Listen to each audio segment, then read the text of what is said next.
Hello, hello. Can everybody hear me? I'm hoping. Greg Cazillo, you guys are on? Can you hear me? Yeah, good. Everybody's there. Let's see if I can find my uh, feed here so that I can see your questions. Good. All right. So I'm actually copying off some photos from the wedding that I shot yesterday, and copying them from the laptop because when there's two of us shooting, I don't like to take his cards, and so what I'll do is I'll just copy them over on my laptop right then. And you know what I use, which is actually pretty good. If you have a laptop with an express card slot, I think I bought this thing for like $30 or something like that on Amazon, and it has a compact flash card reader. It's if you're shooting a camera with compact flash, obviously, and it goes in an express card slot. Works pretty good rather than having to carry around a whole separate USB reader or something like that. So, pretty happy with it. Sometimes it gives me a hard time, like it did last night with the 16 gig card.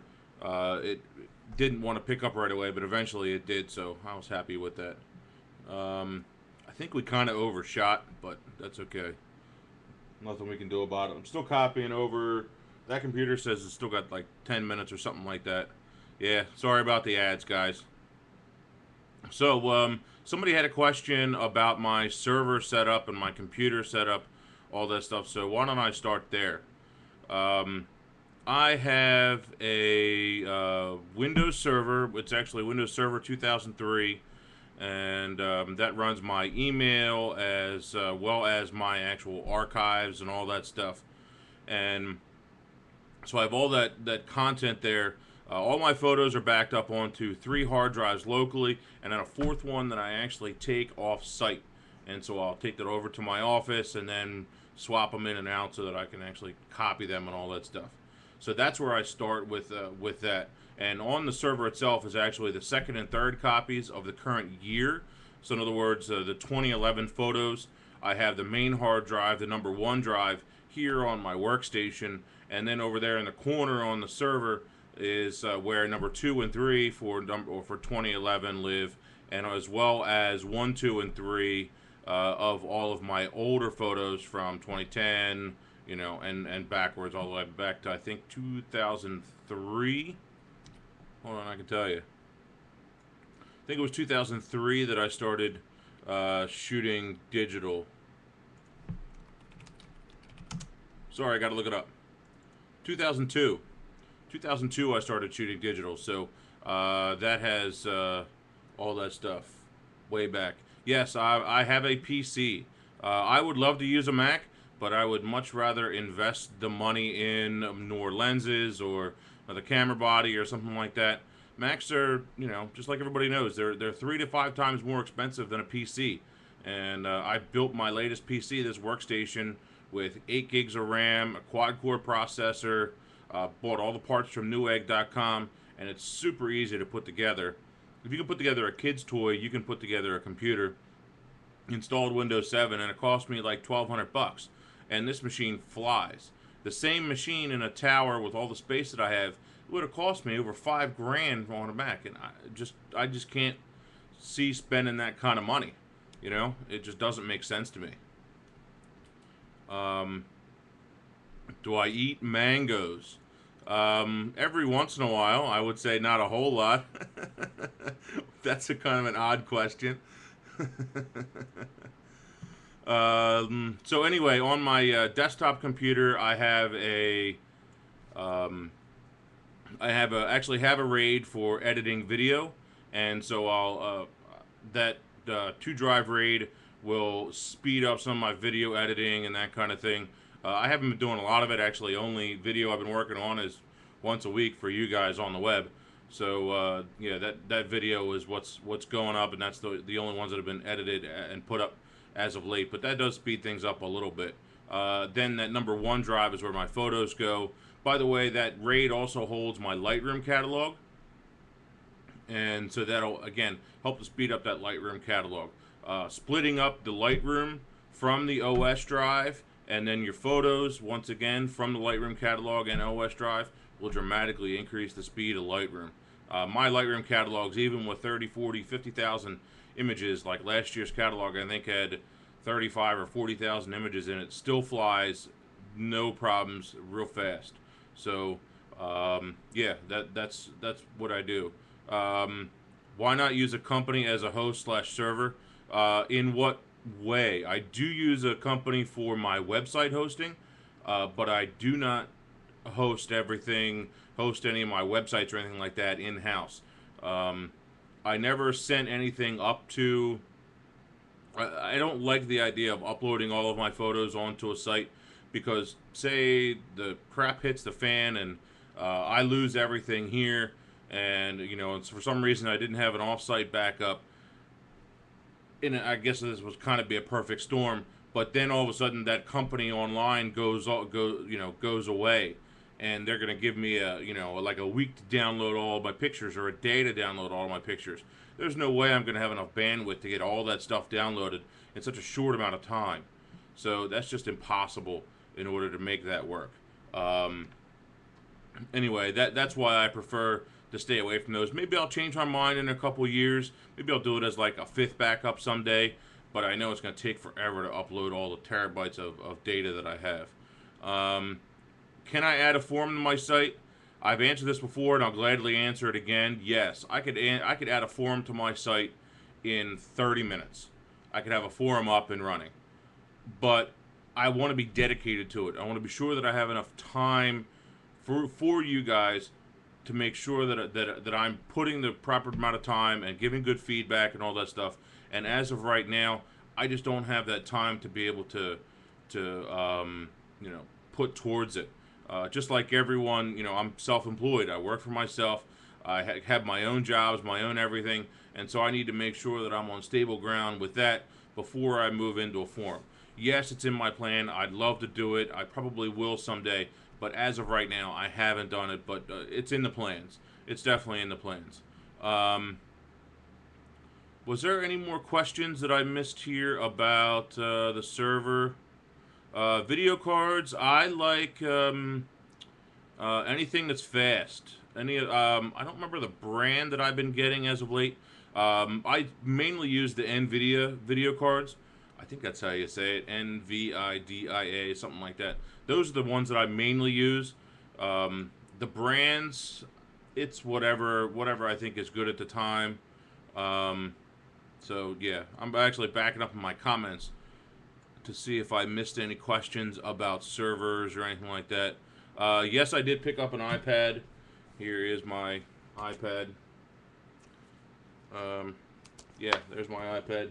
I don't mind buying the iPhone and iPad, mainly because they are reasonably priced. They're not overpriced. They're right in line with the Zoom and with all the other ones that are coming out, the other tablets that are coming out.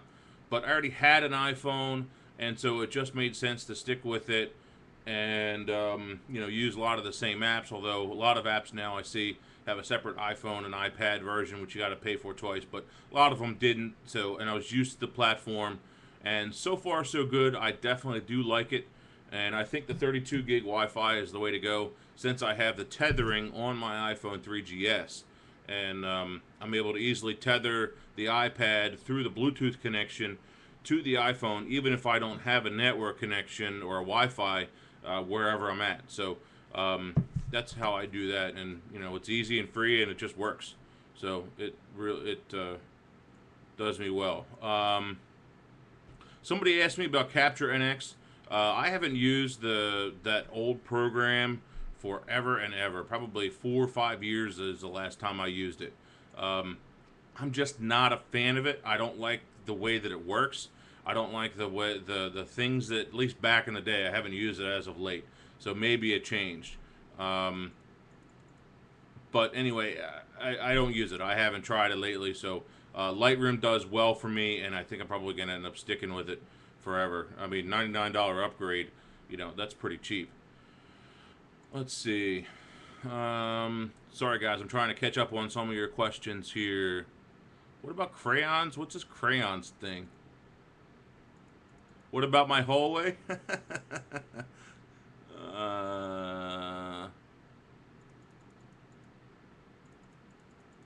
da, da, da, da, da. Maybe it wasn't my hallway. Okay, I'm just gonna skip all these questions and go to the more recent ones. So if I miss yours, don't throw it in like 50 times, but throw it in a couple of times. Um, Servicing. Oh, what type of monitors do I have? This monitor over here on my left, I actually have a 19-inch Samsung monitor. The one in the middle that I'm looking at here is a 22 or 23-inch Samsung monitor. And then over here, I have another Samsung, which is actually a 24-inch. So I actually have three monitors that I'm looking at right now, so that you can, you know what, here, I'll give you a quick look. Sorry for all the bouncing around. There you go. Monitor 1, monitor 2, monitor 3. Okay, so yes, all three of them are hooked up. Eventually, I'm going to put another one up there, and I'm actually going to have a TV, a big TV or something like that. I'm going to hang up there, but for right now, that's it. So hopefully you saw how I have that set up, and I like having multiple monitors. I think it's awesome. Most of the time, I have my email over here on the smaller left monitor, but when I'm working on websites and stuff, sometimes I can flick the screen or the window. You know, Firefox is usually the program I develop in, and flip it to another screen to make it a lot easier. I look like NASA. Thanks. All right. Let's see. Let's see. D90 or D5100. It depends on what camera do you have now. I would definitely consider me, if you can afford it, go with the D7000 instead. The D90 at this point is probably going to be gone out, and so you'll want to get the newest one you can, if at all possible. Aperture issue on the 28 to 70. I don't know what the aperture issue is on your 28 to 70. I'll try and reread it again. How do I compose my images? I wish this thing would stop bouncing around. Let me try to type in here. I don't know why this screen keeps on bouncing around on me, and I can't see. How do I compose your images when you don't know what size the client wants the prints to be? Well, typically I will shoot a number of different images. So I'm sure that I can fit an 8x10. I'm sure that I can fit a full frame. But you know what? Most of the times that I do, since I work with a custom picture framer, by the way, that's the best way to go. Don't go to Michael's or any of those other places or Walmart or any of your frames.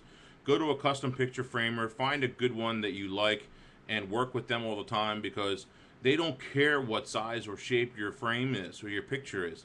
They can cut the molding to a 2-inch wide by a 100-inch picture. They can make it work, and you find a really good one, and they're gonna get to know the style of your photos, the kind of frames that you like. And so I've worked with a custom picture framer for close to 10 years now. It makes a huge difference. Anyway, yeah, that's my thing there. This feed keeps on jumping, and it's driving me crazy. I can't read.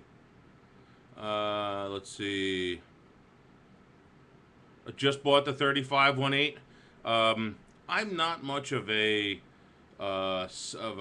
fixed lens guy, except for an 85-1.4. Sometimes I'll use my 50.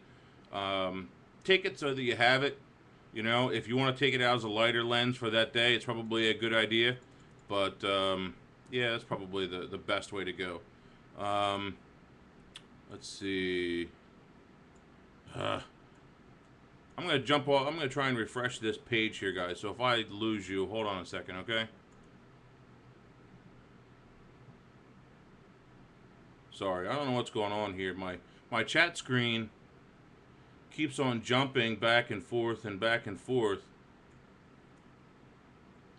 and I don't know why.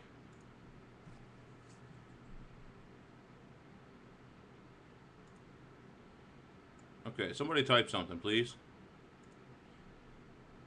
Safari on the PC sucks. Sorry, guys.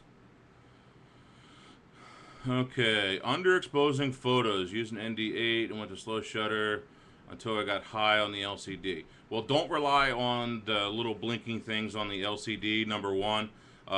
Number two, you should be using histogram, not the little blinkies. Number two, you want to try and push that histogram of the data as far over to the right as possible without overexposing. But you might see a spike on the side. And that's okay if you see a spike on that right side, as I explained in my video, because sometimes it might be like a bright light in the background or a window way back in the background. It doesn't matter if it's blown out. So take into consideration the scene. You know, your histogram is not your end-all, be-all, gives you all information. You know, it's not a Bible, you know, that you have to go by. It's just a good thing to go with and to help you work on get better exposures. Do I have a printed portfolio to carry around? Not anymore. I use the iPad for that lately, and it's actually really awesome. Any kind of client presentations, I've been working with the iPad, and so very happy with that. I haven't had a printed portfolio. Well, I should back up on that. I actually have wedding books that are printed. That's probably the only ones that are actually printed, but you pretty much need to have those. So yeah, that's the only one that I have printed right now. Have you shot tethered with Lightroom? Yes, all the time.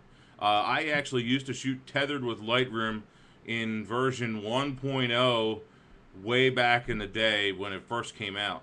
I actually found a way to hack it and make it work. And so yes, I have shot tethered with Lightroom. Works really well. And now that it supports more cameras and I don't even have to use the Nikon capture software with Lightroom 3, you know, Lightroom 3, it actually has it built in. That makes it easier. I haven't done a lot of product photography as of late. I've been doing more portrait work, that kind of thing. So I haven't had a lot of need for it. But I've actually been thinking about doing a product photography video for you guys. So stay tuned for that one coming up.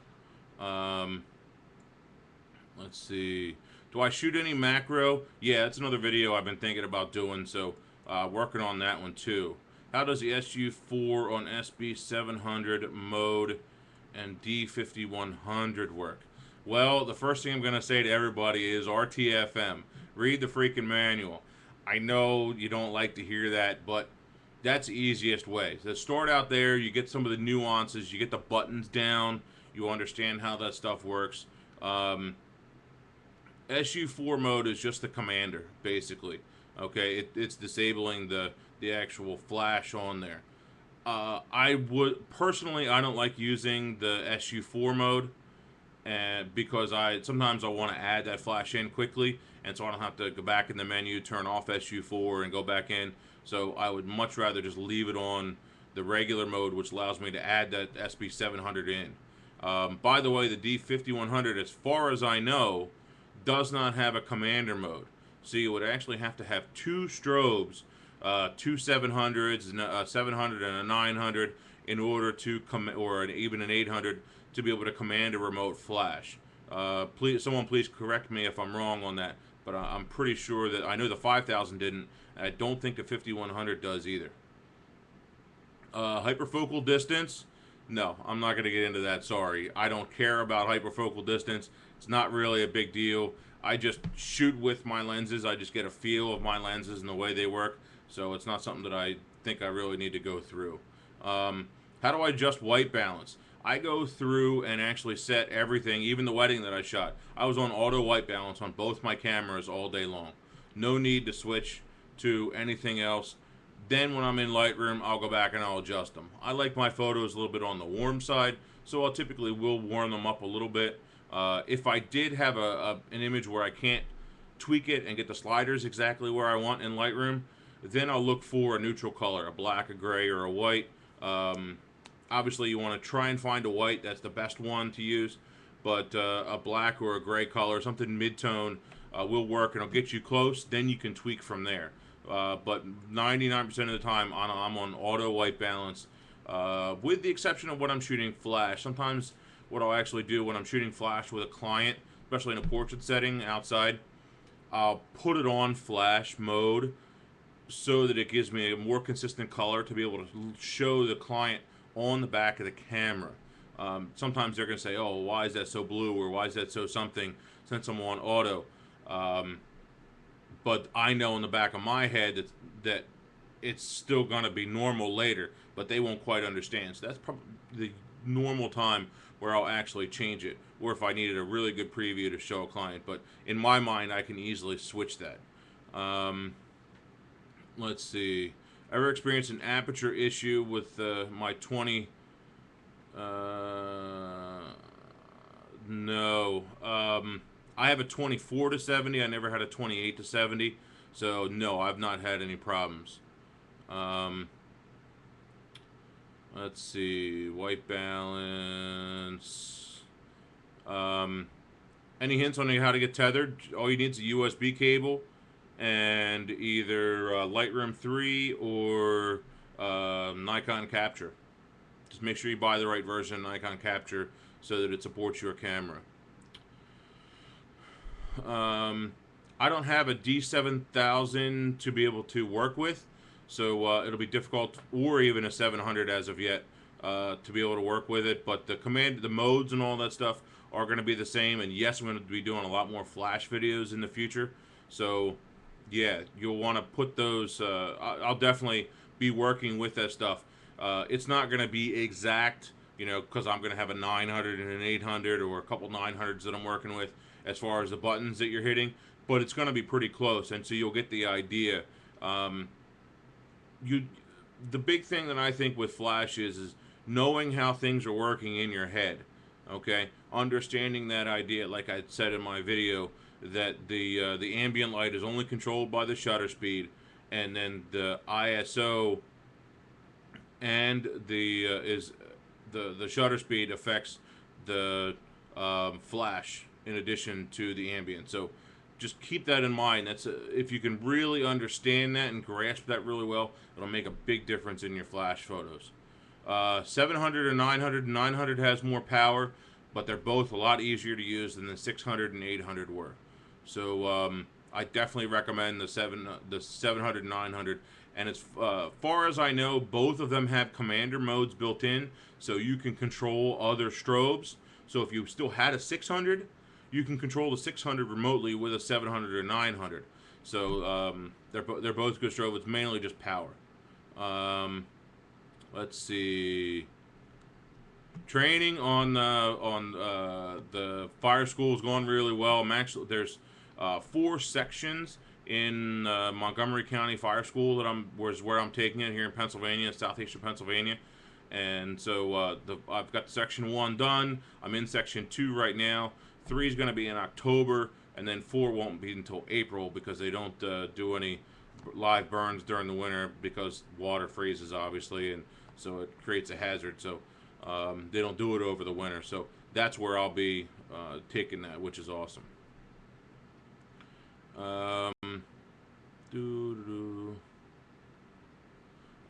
If I was a photo enthusiast, what lens would you recommend? 70 to 200 2.8. Sorry.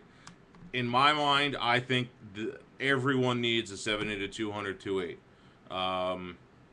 I even think that the Canon users do themselves a disservice by buying the f4 instead of the 2.8 version.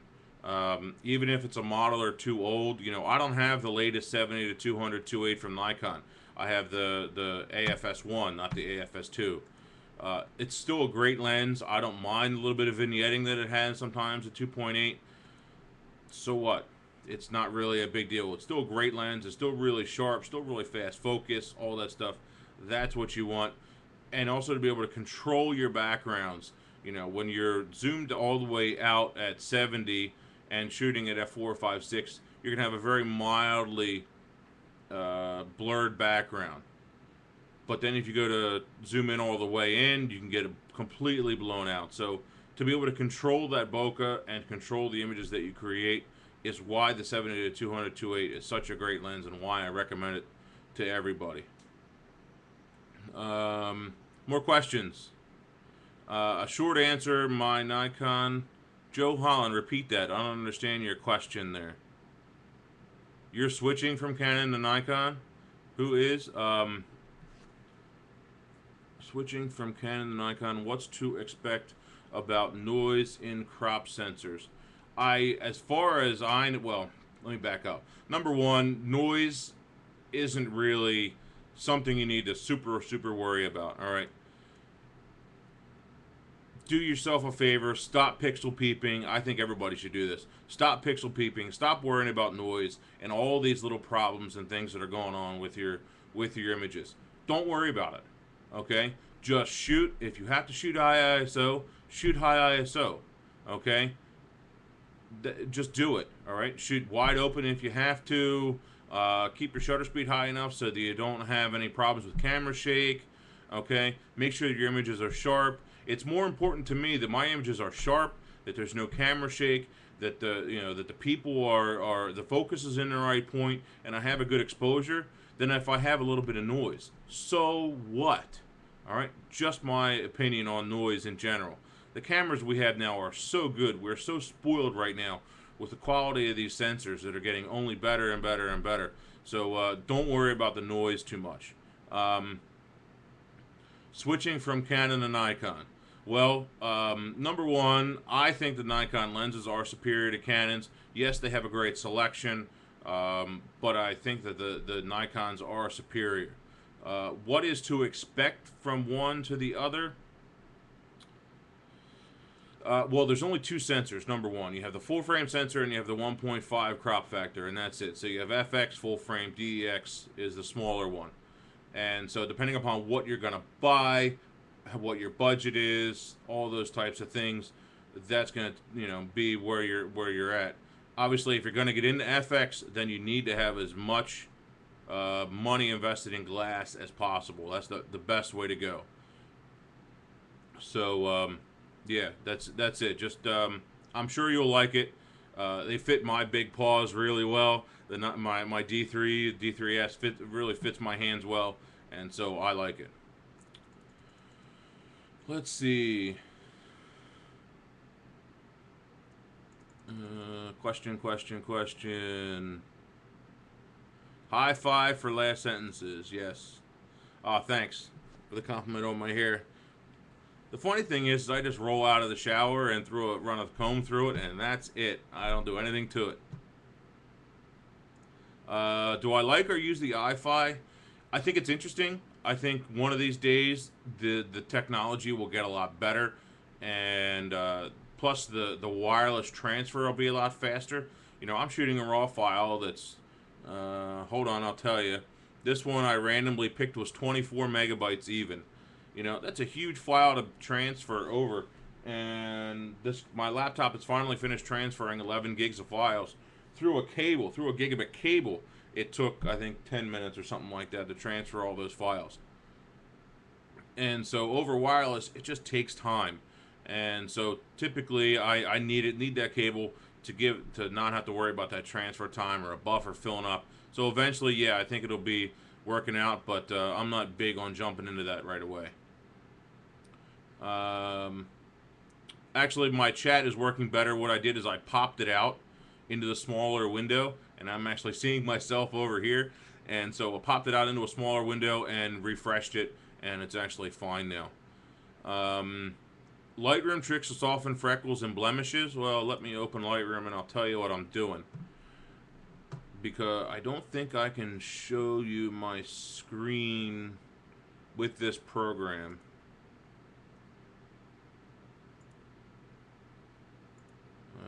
Looking here.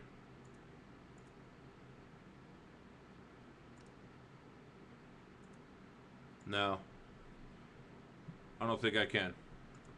Anyway, go into the develop module. That's the D key, D for develop. Okay. And if you just want to soften something, you click on the clone tool and just reduce the opacity down, and either choose clone or heal, and just drag it down to about where you want it, and that should do the trick. If you're not looking to get rid of it altogether, then obviously you probably want to be down around probably 25 to 50%, something like that. And so that should be the easiest way to go. Let's see.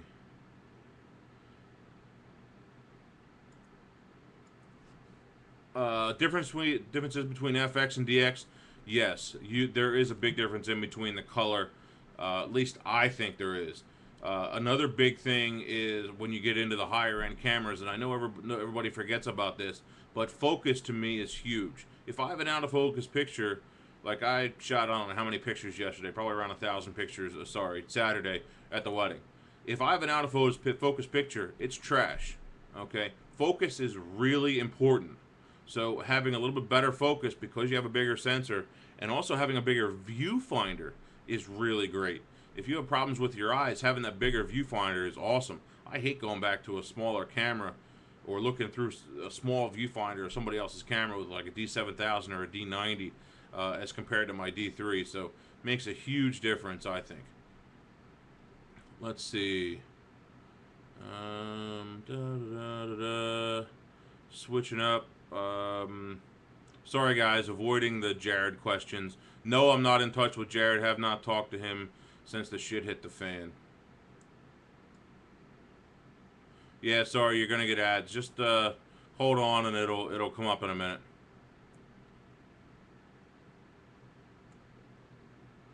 How often do I get it professionally cleaned? As often as I need to. Basically, when the sensor starts to get dirty, then I'll send it in the Nikon to have it cleaned. Or if I'm out somewhere, say if you go to New York or any of the major photo shows, take your body with you. And you know what? I don't know if they'll do it at the shows. I think it's only NPS members now I think about it. They'll actually clean your equipment for you for free professionally. But I think you have to be a pro member in order to do it. Sorry. Wasn't thinking. Let's see. What review time?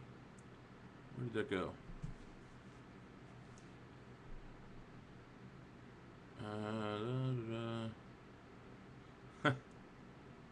What tripod would I recommend? Well, I have Manfrotto or Bogan tripods. The one that I've had is a set of legs. I think it's a 32-21 legs and a 30-47 three-way head. I've had that, and you've seen it in some of my videos. I've had that tripod since college, since probably 2000 I bought that thing. And the only problem that I have with it is sometimes the rubber grips on the head will spin on a loose, and so I need to replace those handles. But that's the only problem. We're trying to reglue them, one or the other. That's the only problem that I've had with that tripod. And then the video rig that you guys saw, those are all Bogan or Manfrotto parts that I had shot in my, what do you call it, my golf video rig that I showed you, where I actually had it attached to my golf cart. So, yeah, it just works well. It's just all those same parts, and I was happy with it. But yeah, just pick one you think you're gonna like.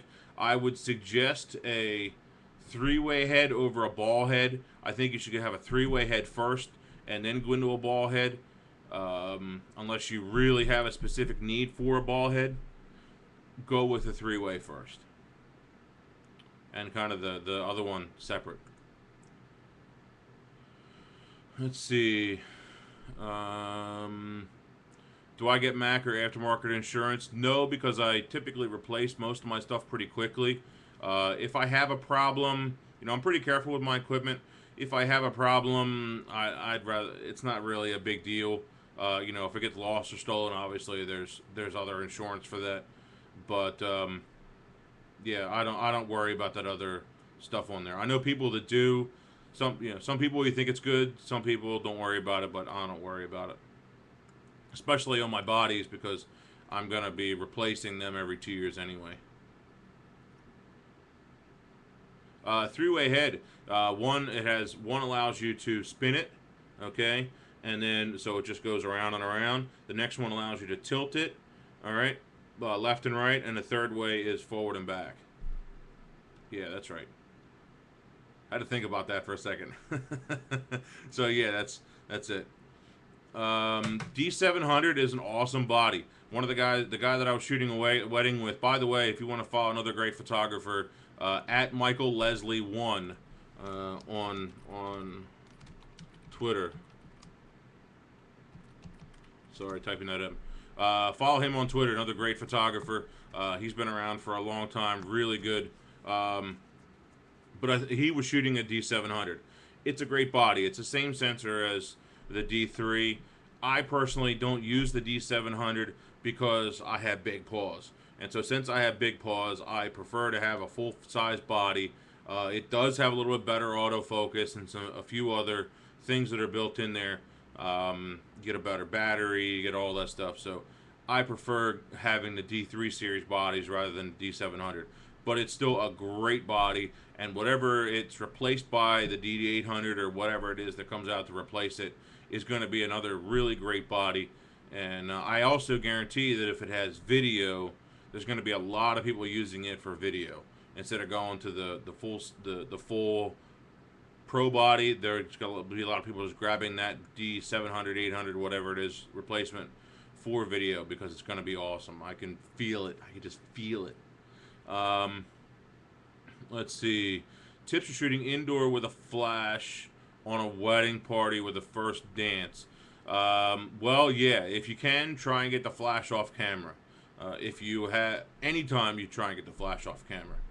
If you don't have a choice, then just try and bounce it if you have a small enough of a ceiling. I actually had a tent that I was shooting at on Saturday, so it wasn't really an issue. It was diffuse enough and soft enough light where I didn't have to use a very strong flat flash right on them.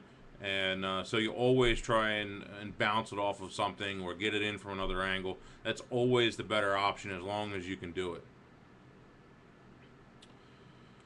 Let's see.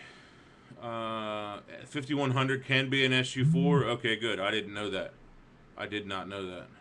So I'm guessing it's just then the 3100 and 3000 that can't do it.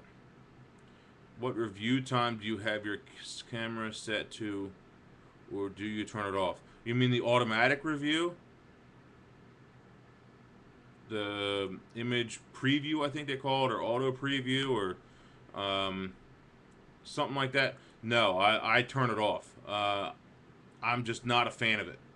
I don't think I need it. I actually have my camera set up, maybe I'll show you this sometime, where I can turn on the screen to preview the image and then quickly zoom in with the center key of the D3 or D7000, the center button, and zoom into the focus point to make sure that it was focused, and then I can go right back to shooting. So I've turned that off. I'm not a fan of that. Unless I'm shooting product photography, that's about the only time that I'll do it. But yeah, I don't use it. I think my tripod that I bought back in the day was probably about $350 for the legs and the head. That's what I'd expect to spend. You guys to spend on a decent quality one, something that's going to last you 10 years. You know, if you buy a crappy one from, crappy plastic one, it's only going to last. It's not going to last very long. It's just the way it is. So, let's see. More questions here? Any more? Give a 24 to 70. He seems like he used the 14 to 24 and 105 so much more. Find the 105 very sharp. Do you think it's good to sell the 24 to 70? No, absolutely not. Absolutely not. You need to have that full range, and you need to keep that 24 to 70. I'm guessing you mean all 2.8 lenses, and so yeah, keep that 24 to 70. Buy yourself the 70 to 200 2.8. Even if it's the AFS 1 that's only around 1400 versus 2300 for the AFS 2 Nikkor. Lightro's new camera tech. I think it could be interesting. That's the new company that allows you to change the focus position. I think just like anything with digital, it can take a little bit of the creativity and a little bit of the know-how away, allowing pretty much anybody to do stuff. But we'll see. It's not gonna change everything in the next year or two. You know, maybe 5, 10 years down the road, things are going to start to change. Maybe it'll end up in our actual bodies. Hopefully, as an option, though. Sometimes I like to just create the images I like to create. I grew up and started out on shooting film. So that's been my thing. You know, I'd rather shoot it in camera, get it right in camera, whenever possible. Same with lighting, all those things. You know, do whatever I can to get it right in camera, and then do minimal editing. That doesn't say that I don't edit, because I definitely will edit, and I definitely will change things if I need to, or enhance things if I need to. Black and white is a great example. But yeah, I think that's enough about that. Let's see. I see my chat feed is giving me a hard time again. I guess it's time to refresh it. Let's see.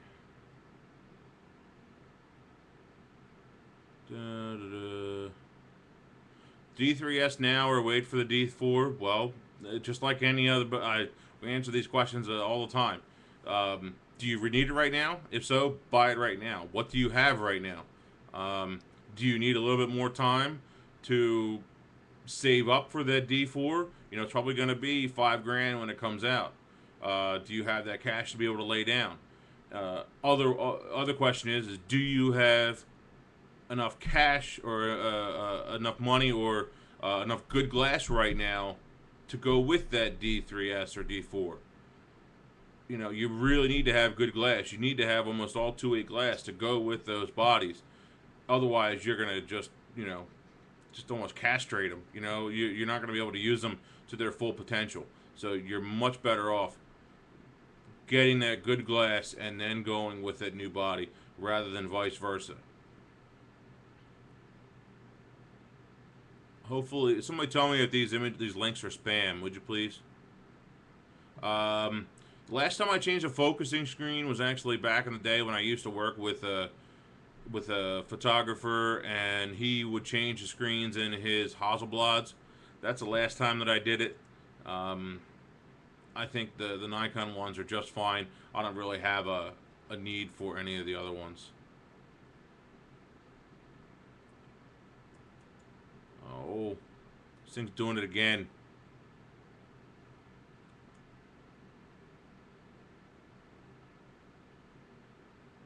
How do you make it so pictures that are portrait come out portrait? Oh, that should be a setting in your camera. That should be easy enough. All of your cameras should have a sensor in the actual camera, and so make sure you have that turned on so that you can so it'll automatically rotate them. Rotate tall. Yes, that's the one I'm looking for. Thank you. Let's see. Hey, we're up to 87 people. That's awesome. So, any more questions? It's quarter of. I'll hang out for another 15, 20 minutes if you guys want answering questions. But let's get some more going in here. Regarding the 70-200 VR1, how much better is the VR2? No, I don't think it's a ease of shooting. It is a little bit better, a little bit sharper glass, a little bit sharper lens.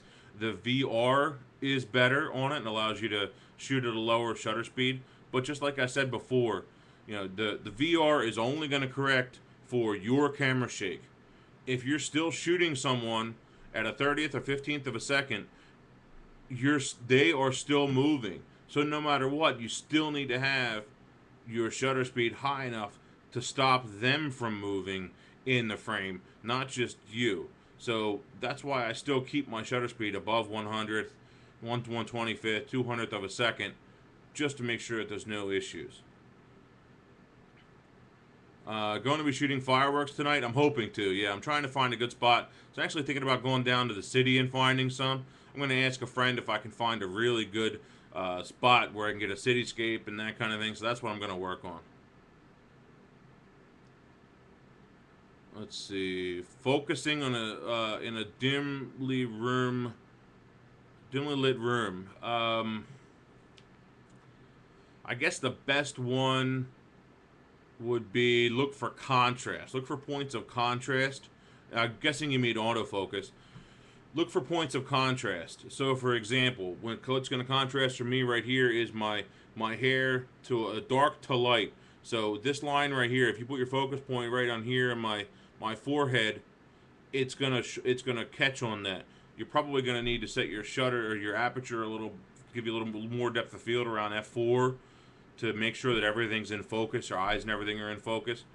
But look for points of contrast, and if that doesn't work, then the next option is to put your flash on camera, and then you have that red light that comes up on it that'll allow you to focus. Do I use a reflector? I haven't as of late. I will in a studio setting to add another light or kick a little bit more light up into their face, that kind of thing. But as far as outdoor portraits, I haven't used my reflector in an outdoor portrait in, I have no idea how long. Probably 5-6 years, but it's been right in the back of my Suburban ever since. Let's see. 80 to 200 2.8 versus 70 to 200 2.8. The 70 to 200 2.8, I'm guessing you're talking Nikors, are much better. Focus is much faster, and plus you have VR in it. Overall, it's a better lens. If you can only get the 80 to 200 because money reasons, they're probably selling for around $800, $900 used right now. That's about what I sold mine for a few years ago. So it's still a good lens. Just realize that it's not going to be as fast as the 70 to 200. But if I had a choice in between a Sigma or a Nikon, I'd in the 70 to 200 2.8 versus the Sigma. The Nikon 80 to 200 versus the Sigma 70 to 200. I'd probably buy the Nikon again because I love that lens. It was a great lens. Even though it would be slower, it's probably over 10 years old by now. So let's see. Post-crop vignetting, very, very rarely. Once in a while I will, not a whole lot. Can I use a 51.8 to shoot fireworks? Sure, no problem. Check out my video, and in the video I told you how to shoot that, but I'll go over it. Number 1, f/22. Number 2, long exposures. Number 3, tripod. And number 4, set your ISO around 200 or 400, somewhere in there, and you should be right on. Shoot a couple, see how they look, then adjust from there. But those are your good settings to start with. Going to teach any classes again. I'm actually teaching classes right now. Well, I'm sorry, not right now. Again, in the fall here in Chester County area, along the main line in Chester County. And so, yes, we'll be at their night school, the mainline night school. But I've also been thinking about doing some other things, so we'll see. I'm actually going to be, anybody in Vegas? Anybody live in Vegas? Yes, no? I'm actually going to be out there in Vegas the end of the month for a vacation. I was thinking about setting up either some kind of a get-together, whether we just sit and drink our faces off, or maybe some shooting or something. I haven't decided what I want to do yet. But yeah, I'm going to be out in Vegas the end of the month, so yeah. Let's see. I'll probably be back up in NYC during the photo expo, so I'll probably do something while I'm up there. What settings would I use to shoot the stars in the moon? Probably f/22 again, with a real low ISO. Probably do the same thing. Doing your first photo shoot tomorrow. That's a great question. I talked about that a little bit in my photo shoot with Dina video. So number 1 is talk to the model or the person, whoever it is. Have a good conversation. Hopefully you're a good conversationalist already and you can talk just like me. I can talk till my ears fall off or my mouth gets dry like it's starting to now. So anyway, hopefully you can talk. Hopefully you can start a good conversation, get a good conversation going. That's number 1. Number 2, make sure you know your equipment, you know your exposures, you're not fumbling with any of your equipment. If you're fumbling with stuff or something is going wrong, it's only going to make it worse. It's not going to make it easier for the person to relax if you're having problems getting your stuff done. So that's definitely really, really big. Next, I would say just keep her moving or him moving. Make sure that their positions look good. Make sure they don't look contorted. I personally like to have, this is called the mask of the face right here, from the forehead down to the chin, cheeks, all that stuff. It's called the mask of the face. I personally like to keep the mask of the face towards the camera most of the time, rather than turned way over here or way over here. And so, what I'll do is I'll actually start tilting the head. So I'll tilt it this way a little bit, and then I'll turn it this way a little bit, and then also the chin position up and down. The bride that I actually had on Saturday, she would keep her chin down real far, and so I had to ask her to bring her chin up a little bit. And so you don't want to really super high like this. You know, you just wanted a nice comfortable position. So just look for those comfortable positions. If she doesn't look comfortable, or he doesn't look comfortable, or they don't look comfortable, however many people are in the photo, then they're probably not, and it's not going to look good. So just stand back before you take a picture and say to yourself, okay, does this look comfortable? Does it look like a comfortable, easy, good flowing position? Then yes, then go with it, and it's probably going to look good. Who's telling fat jokes? Somebody's telling fat jokes. I have a problem with flash when I shoot people at night. The background comes too dark. Well, you have multiple problems there. Number one, uh, you need to learn to use. Number one, learn to use manual. All right.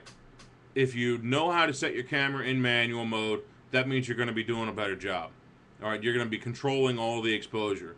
All right, if you're just setting it in an aperture priority, shutter priority, program mode, you're not going to be controlling any of what's coming out. All right, so number one, set your shutter speed at a 60th of a second.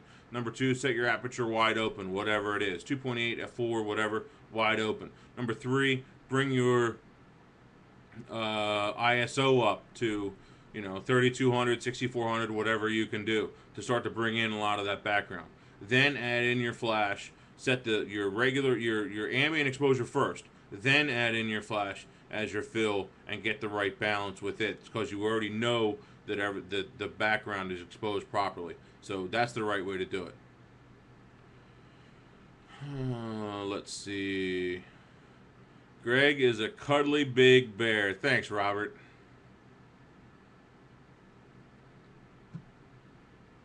Are you going to do video making videos? Huh? Sorry, I don't quite understand that question. Why do I shoot Nikon instead of Canon? I have shot Nikon since high school, and I don't see myself switching anytime soon. I love my Nikon cameras. I think they fit well in my hands.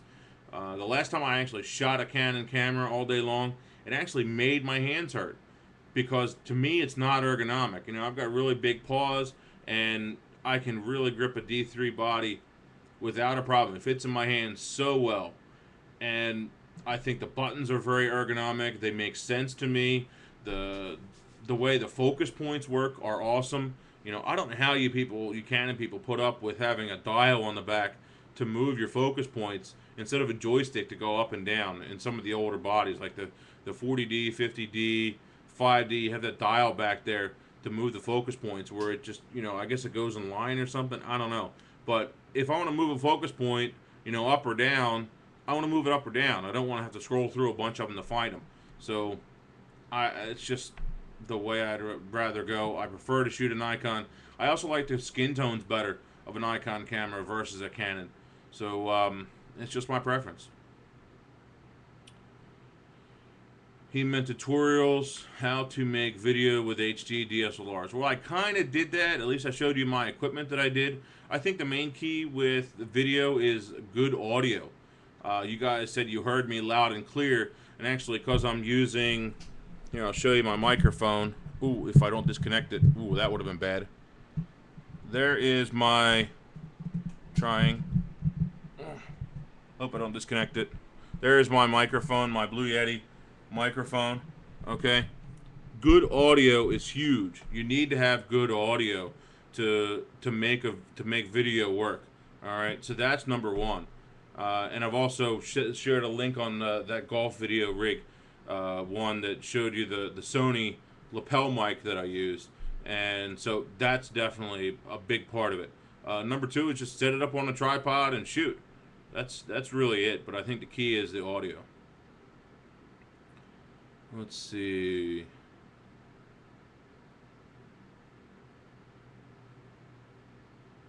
I use Canon 50D, so is usable up to 800, not 6400. Well, sorry, I guess it's time to upgrade your body. How old is the 50D anyway? I think that's like 5 or 6 years old, isn't it? So yeah, it's probably time to change bodies.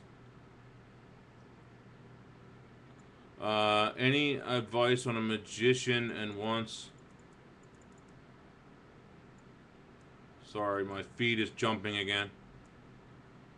Magician and wants full body shots using props. Um, don't know. I have to think about that one. That's a difficult one. Huh. I have to think about that. Thoughts on the Nikon AF 35 to 72.8? Seems cheap at 330. It's interesting. It's going to depend on what body that you have, because it's not going to fit on all bodies. If you don't have a D7000 or D90 or newer, or I should say up, because the 200 and D100, D200, D300 still have it. But if you have like a D5100 or D3000, D5000, anything like that, those bodies don't have autofocus motors built into the body, and so you're not going to be able to AF with it. So as long as you have a D7000 or something like that, it might be worth a try. It's not going to be as good as some of the newer ones, because the coatings are that much better in a lot of the newer lenses, and so just keep that in mind. But for that price, it might be good to have just to hang around. And I'd consider that $350 lens to be a beat up lens, you know, if I didn't care if it was getting beat up or something.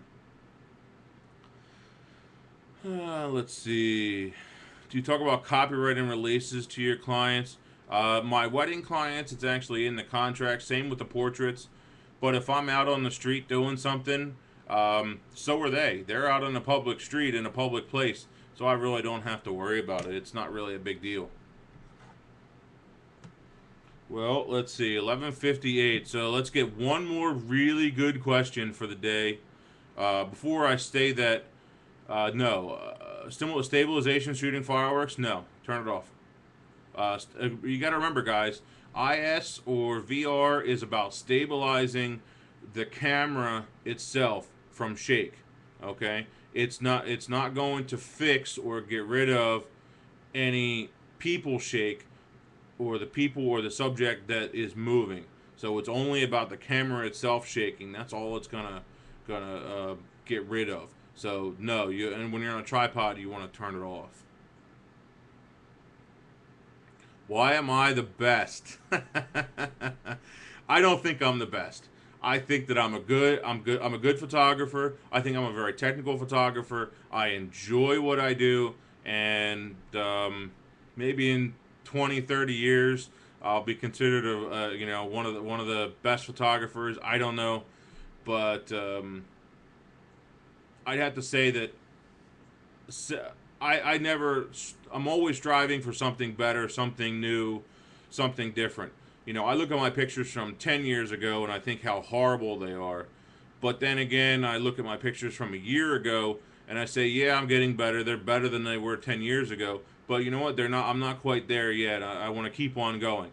So it's a constant challenge to me to improve my photography, whether I'm shooting macro, whether I'm shooting portraits, weddings, product photography, any of that stuff.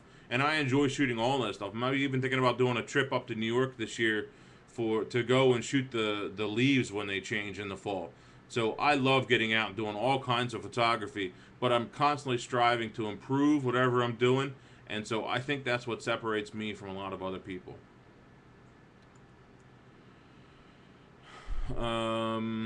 Let's see.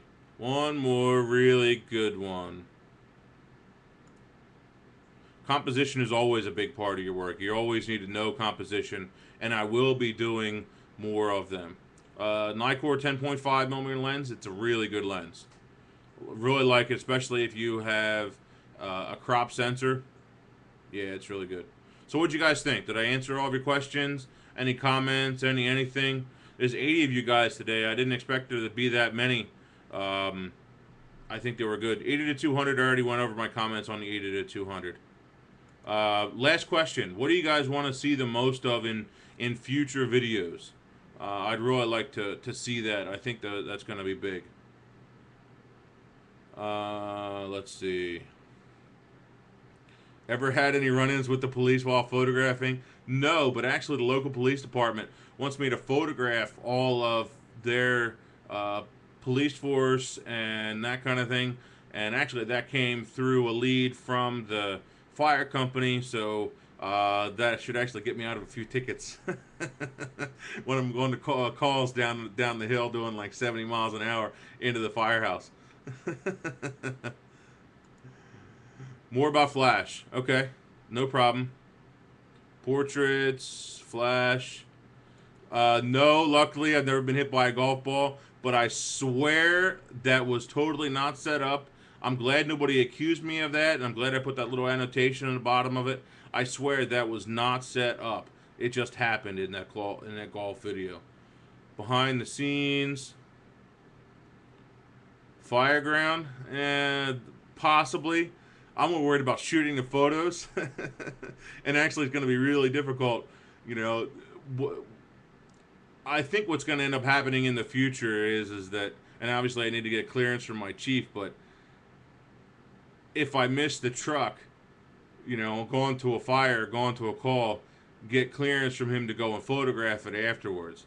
You know, I think that might be what'll end up happening in the future. But that's still up in the air, and you know I need to get clearance from the chief before that happens. So, portrait sessions, I see a lot of Flash. Do you guys have problems with portraits, or are you just not comfortable doing them? What part about them can I really help the most with? Just watching for responses here. You know, what is it about them that you guys really need help or problems or finding models? Okay. Setting up worst case scenarios. Off camera flash angles. Okay. I'll give you a tip on that already. Off camera flash angles really isn't a matter of, hey, just do it this way. You know, that this is the way it's set in stone. It's a matter of everything in the scene, the way the person looks, the way their nose is, the way the light's falling on their face. So it's nothing is set in stone. So you just need to work with it and try it and do your best with it. Posing ideas, how to date models.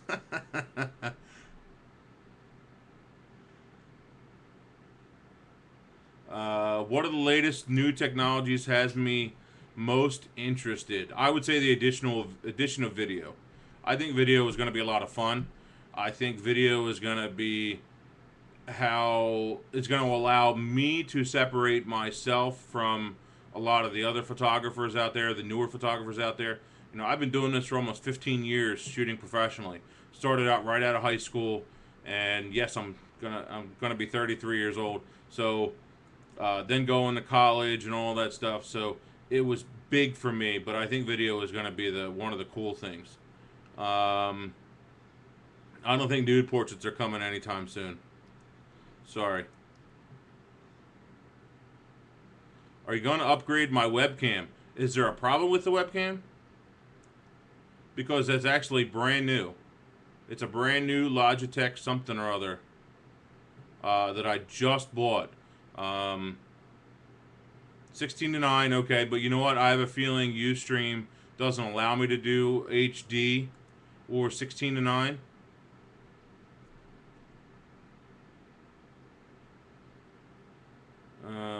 Okay. Cool, guys. Well, I think that's it for today. If you have any questions, you can obviously follow me on Twitter. Hit me up on Facebook. Google Plus, I'm on there. I actually got an invite from somebody, which is awesome.